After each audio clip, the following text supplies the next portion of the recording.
Jamaah sekalian dimuliakan Allah, saya punya tips yang membuat saya keliling seluruh Indonesia. Habis ini selesai istirahat sebentar, 2 hari 3 hari di rumah, ke Medan. Medan begini lagi, 10 masjid, ya, terus saja. Kemudian pulang dari Medan, istirahat 1 hari 2 hari 3 hari di rumah, keliling lagi ke Jawa Tengah nanti. Sumatera udah selesai, dari pada Batam, Pekanbaru, Lampung, ya, kemudian Kepri, ya, Palembang, Jambi, sampai ke Medan. Sekarang giliran minggu depan giliran Jawa Tengah. Insya Allah Bapak Ibu sekalian, yang pertama kali mesti yang kita lakukan, ini tips untuk kita semua. Bangun tidur, hidupkan sunnah Nabi Muhammad SAW. Bangunnya jangan jam 6, jangan jam 5, jam 4, jam 3 bangun, mandi, seger itu, seger sekali. Kemudian zikir, yaitu memperkuat imun, ratib al-hattas, ratib al-haddad, ya, baca masurat, baca semuanya itu dibaca. Alhamdulillah, anak-anak kami pun demikian di rumah, ya, murid-murid pun demikian kita biasain. Ini insya Allah akan memperkuat imun. Bangsa Indonesia ini kurang imunnya karena tinggi sekali angka COVID-nya. Ya, COVID itu wabah, sebagaimana virus influenza, sebagaimana virus SARS dulu, radang selaput otak gitu ya. Tapi karena pada waktu itu imunnya baik. Dan tahu nggak Bapak Ibu sekalian, yang membuat imun baik, psikologis mesti baik. Psikologi mesti baik, karena rasa khawatir yang berlebihan menurunkan imun, rasa cemas yang berlebihan menurunkan imun. Padahal kita udah yakin dengan ayat faiza arada syai'an ayakula lahu kun, nggak bakal nimpa kecuali apa yang telah Allah tuliskan, Allah gariskan. Dan Allah hanya menghendaki kebaikan. Yuridullah bikumul yusra, Allah menghendaki kemudahan. Allah nggak menghendaki virus ini, tidak. Wala yuridu bikumul usra, Allah nggak menghendaki kesulitan. Kesalahan kita nomor 1 ini berkata ini dari Allah, itu nomor 1 kesalahan. Allah dituduh melulu. Kan takdir baik dan buruk dari Allah. Bapak Ibu sekalian, bukan begitu pemahamannya, bertentangan dengan ayat-ayat yang lain. Jadi tips saya nomor 1, selalu gembira, happy, senang, bersyukur maksudnya kepada Allah Subhanahu wa taala. Lain syakartum la azidannakum, pasti Allah tambah nikmatnya. Ya, kalau istilah orang dulu itu katanya mensana in corpore sano. Di dalam jiwa yang sehat, dalam pikiran yang sehat, dalam hati yang sehat, baru akan terdapat fisik yang sehat. Itu kiat nomor 1, Pak. Jadi jangan Allah Subhanahu wa taala yang disalahin. Udah jelas ini virus dari Wuhan. Udah jelas itu, dunia mengakuinya, orang Wuhan sendiri mengakuinya. Kita tahu-tahu Allah disalahin. Jangan Bapak Ibu sekalian. Allah hanya menghendaki kebaikan. Yuridullah bikumul yusra, kemudahan. Dan firman Allah surat An-Nisa, ma'azubillahisyaitonirrajim, ma asabaka min hasanatin faminallah, wa ma asabaka min sayiat faminan nafsik. Apa yang datang kepada kamu kebaikan, maka ini minallah, dari Allah. Wa ma asabaka min sayyi'at, dan apa yang datang kepada kamu keburukan, faminan nafsik, dari tanganmu sendiri, kata Allah, dari ulah kalian sendiri. Lah kok Allah disalahin? Ini kita enggak, Allah semua yang disalahin. Ini kan udah qadarullah, ini kan udah takdir Allah. Emang, tapi setelah terjadi jadi ujian buat kita. Tapi penyebabnya faminan nafsik, kata Allah, jelas itu ayatnya. Telah tampak kerusakan di laut, di darat, zaharal fasadi fil bari wal bahri bima kasabat aidin nas, karena disebabkan tangan manusia. Mau bantah apa lagi? Dalilnya udah kuat seperti itu. Mau bantah apa lagi? Firman Allah dibantah kayak begitu.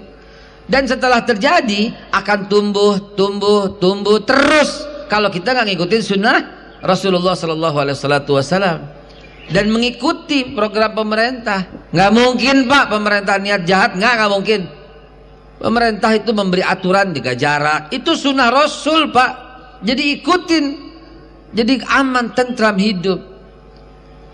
Jadi kita menjaga jarak karena mengikuti sunnah Rasul dan karena ikut seruan pemerintah, dapat pahala 2. Kenapa? Karena atiullah wa atiur Rasul wa ulil amri minkum. Selain mengikuti sunnah Rasul, karena ada hadis yang menyampaikan apabila kita ada dalam satu tempat yang masa wabah, ini nggak boleh datang orang, dan kita yang ada nggak boleh keluar, begitu. Jadi ada masa isolasi, itu sunnah Rasul, isolasi. Lockdown ya, atau sekarang istilahnya ya bukan lockdown tapi masa ya iya PPKM ya, penerapan untuk ya kesehatan masyarakat, penting itu kita ikutin semua. Secara kalau di Jakarta jalan gitu loh, mohon maaf ini kalau di Lampung kurang jalan ini. Di Jakarta jam 7 itu udah tutup semuanya, udah nggak boleh buka. Di sini toko masih ada, restoran masih banyak, ya, toko-toko gerai masih buka. Jakarta tutup, prok gitu ya, agar berhenti, karena Jakarta mungkin ibu kota yang didatangi oleh semua orang. Yang kedua, pakai masker, selain jaga jarak tadi ya, pakai masker, ikutin aja Pak, aman. Kita bagian daripada sunnah. Jadi karena kita pakai masker, kenapa? Karena kita ikut seruan ulil amri, maka kita dapat pahala sunnahnya. Kita cuci tangan sebersih-bersihnya, kita dapat pahala sunnah Nabi. Dan mendapat pahala dari seruan daripada mengikuti seruan pemerintah. Pemerintah nggak pernah jahat Pak, ikutin aja. Dibikin begini Pak, lampu merah misalnya, ayo lampu merah kita berhenti nggak? Berhenti. Jangan sampai kita lampu merah diberhenti sama polisi, prit gitu, lampu merah, bawa melanggar lampu merah, Anda buka kaca, mana dalilnya? Nggak ada di Quran, nggak ada di hadis, tabokin lo, bisa lo. Masa lampu merah nggak ada di Quran, nggak ada di hadis? Ini kan salah tempat namanya. Ya kita ikutin dong aturan. Kalau nggak mau ikutin aturan, ya jangan tinggal di mari, betul nggak? Begitu aja Pak, santai aja Pak, ikutin aja aturan, insya Allah aman hidup kita, insya Allah. Jadi kembali tadi, prasangka gelisah yang gak karuan ini menimbulkan, menurunkan imun. Jadi jangan ada lagi gelisah, tenang menghadapinya, jaga kebersihan, makan tetap biasa, bersih sebersih-bersihnya. Sekarang kayak gini nih, ditutupin nih tuh gitu ya, kayak begini nih, dijaga jaraknya ya. Satu kapasitas hanya boleh terisi 25%. Karena itu saya nggak iklankan. Teman-teman saya di Lampung, majelis keluarga di Lampung, ya 212 di Lampung, nggak saya informasikan. Takut meludak begitu loh. Meludak susah kita kontrol. Ntar kena pasal kerumunan lagi akhirnya, gitu kan? Jadi nggak saya umumkan, tapi saya wajib hadir karena undangan yang diundang oleh pengurus daripada Al-Manar ini. Hadirin dimuliakan Allah Subhanahu wa taala. Inti yang saya mau sampaikan sebagai penutup ya, sebagai kesimpulan, nggak lama nih mestinya nih ya, karena Covid prosedurnya juga tidak boleh duduk selama hampir 2 jam, nggak boleh duduk 2 jam satu tempat, nggak boleh, kita harus segera pindah. Saya tetap memberikan pelatihan di hotel, tetap memberikan pelatihan di hotel, untuk BUMN gitu ya, untuk petugas-petugas kesehatan, rumah sakit. Itu caranya demikian. Pelatihannya seharian full, dari jam 8 pagi sampai dengan jam 5 sore. Tapi 2 jam harus berhenti. Jam 8, 9, jam 10 mesti keluar ruangan semua. Keluar ruangan semua. Hirup udara berapa menit, ntar masuk lagi. Jam 12 berhenti, keluar ruangan semua. Begitu caranya. Karena nggak boleh kita duduk berlama-lama, begitu ya. Dan saya selalu biasa bawa minyak kayu putih. Karena minyak kayu putih itu masuk ke rongga-rongga semua, membunuh ya virus-virus, insya Allah ya. Bukan obat Covid, bukan. Tadi bilang obat Covid lagi ya. Tapi itu membunuh virus-virus, insya Allah. Di Jepang minyak kayu putih dibuat permen ya, untuk masuk ke rongga-rongga semua dibuat permen.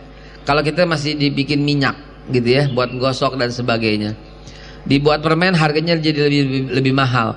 Nah, itu soal teknologi emang. Kulit kerbau kita makan jadi kerupuk, kulit sapi jadi kerupuk ya. Di Italia disamak jadi tas kulit yang harganya puluhan juta gitu ya. Emang kita jadi kerupuk malah 1.000 perak malah jadi. Ya Allah ya Rabb.